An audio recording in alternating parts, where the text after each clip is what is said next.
Welcome to Orange Weekly, presented by Krause Health. Alongside Nate Mink, I'm Elvis Presley. Coming up, Syracuse fans can't help falling in love with Dino Babers as the Orange are 6-2 following that win over NC State. Dino preferred a little less conversation and a little more action as Eric Dungy took his job back, sending NC State to that heartbreaker too. Well, Nate, the top 25 was all shook up this week as Syracuse is one of 7 new teams to come on in. And guess what? It won't be a blue Christmas around here because the Orange are going bowling. So my question for you is, are the Orange back? Brent, they're in the top 25 for the first time since 2001. I think at this point, if Syracuse football is truly back, they got to show consistency. They got to do this week in and week out, season over season. And that extends to competing for conference and ACC championships and also recruiting and developing NFL talent. When Syracuse football was at its heyday, Donovan McNabb, Donovan Darius, Bucky Jones, Keith Bullock, first-round picks across the board. That's what Syracuse football needs to be back. Let me ask you a question. If you go bowling, you got to bring your blue suede shoes? Absolutely. And bring your orange ones, too, just in case, because there's going to be a lot of Syracuse fans traveling for the first bowl game since 2013. Hopefully we're going to the Las Vegas Bowl. Well, hot damn, Nate. Eric Dungy got his job back. Log by log, he built up a 411-yard performance against NC State. I would say he's going to be the starting quarterback the rest of the year, wouldn't you? I think you got to go with Dungy the rest of the way, but I will say this, Brent. I think Dino's not going to change his approach too drastically from what his approach was going into North Carolina State. I think if Dungy isn't performing up to snuff, I don't think he's going to be hesitant to put Tommy DeVito in the game if that's what it takes to win the game, because I think at this point it's all about accumulating those wins down the stretch, not about who gets the credit winning the game. Well, Nate, the Syracuse defense certainly didn't catch them all against NC State, but they were a lightning bolt when they really needed to be at the end of that game. But how concerned should we be that the Syracuse defense can catch them all when they need to down the stretch? Brian, I think the biggest concern defensively right now for Syracuse is the health of their secondary, particularly at cornerback. Chris Frederick, Ife Melifonwu, both those guys are a bit banged up right now, and that's a concern moving forward with Greg Dortch and Wake Forest's passing attack this coming week. Ian Book and Notre Dame coming up in a few weeks down the line. The big thing for Syracuse, though, Brent, is their defensive line. As long as they are healthy and intact and can pressure the quarterback and can maybe make that momentum-changing turnover, that's going to be the biggest thing to look for defensively from them moving forward. Well, Nate, Syracuse certainly found their courage last week against NC State. Now let's see if they can follow the yellow brick road and beat those Demon Deacons. Let's hear from Dino Babers in this week's Syracuse Soundcheck.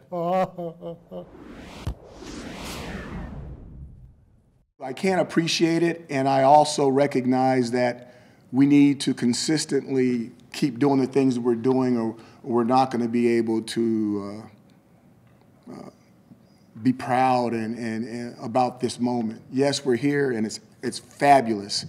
And now we need to get ready to play another game on Saturday. And if we win, it'll get better. And if we don't, it won't. So we need to stay extremely focused. But it's a heck of an accomplishment. You can't talk about them without talking about Coach Clausen. You know, obviously I followed him at Bowling Green in the MAC, and I saw how he builds football teams. I understand the discipline that it takes to play for him. He went to Wake Forest. He started that program over from nothing.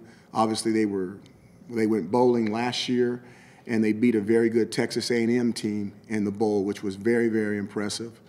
And they've had some troubles this year, you know, losing the defensive coordinator and all that. But when you look at them, you look at that offense. It is explosive. It's wide open. It's very familiar. And we're going to have our hands full with it. And if you want to beat them, you've got to stop that offense. If you don't stop that offense, you're going to be in for a long day. You know, Nate, if I only had a brain, I could tell you about Wake Forest, but I don't. So I'm just going to ask you. Brent, they got some fire offensively.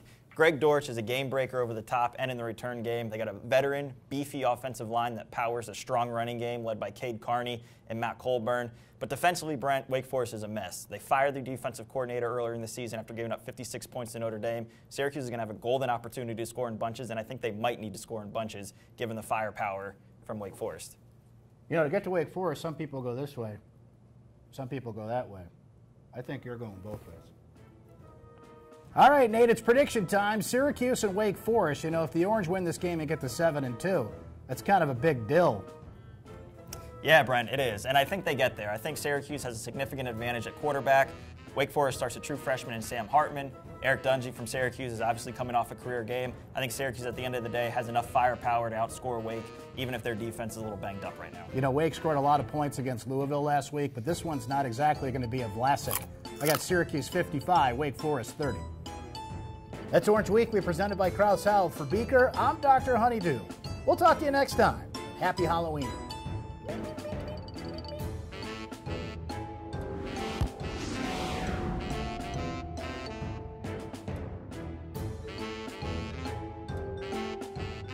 Is that a woodchuck? I'm a beaver. Where's my hug? Give Pikachu a hug. Yay!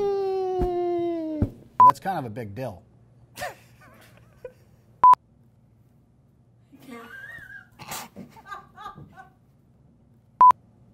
That's Orange Weekly presented by Krause Health. For Beeper is a beaker.